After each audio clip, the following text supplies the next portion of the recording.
બેન છે. ક્યાંથી આવવાનું? જલાલીથી આવીએ છીએ. શા માટે રાખી હતી માનતા? અને આ પહેલું ને પેટીમાં રાખ્યો તો ડોક્ટર સાહેબ એવું કહેતા હતા કે તમારે છોકરાને માતાજીને દુઆ કરો, તમારે તો છોકરો બચે, મેં તો નહીં બચે એમ કે ફેફસા કાણા છે એમ. તો પછી મેં તઈ રહી દવાખાના રહી સમરી કે માતાજી તમે બધાનું ભલું કરો છો. તો મેં કીધું મારે એક બાળક પેલું મરી ગયું, આવું પેટીમાં રાખ્યું હતું, કોઈ સારવાર ના કરી. તો પછી ઓફ થઈ ગયું, પછી આ પાછું થયું બાળક. તો પછી મેં કીધું માતાજી હવે સિરિયસ છે મારી છોકરીને.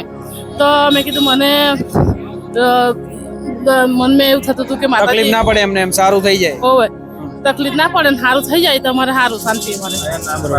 અને અમે નામ પડાવવા માતાજી તમારા પાસે માનતા રાખી પછી અત્યારે કોઈ તકલીફ થઈ નહીં. તમે તો હોસ્પિટલમાં રહીને એવી પ્રાર્થના કરી હતી માતાજી? બાકી એમને કાચની પેટીમાં રાખ્યા હતા. ડોક્ટર પણ એવું કહેતા હતા કે હવે પ્રાર્થના કરો એમ, બચવાની કોઈ શક્યતા નહીં. બરોબર. તો તમે આ વખતે પ્રાર્થના કરી માતાજીને, એવી કોઈ તકલીફ પડી નહીં? અને સારી રીતે દીકરો છે કે દીકરી?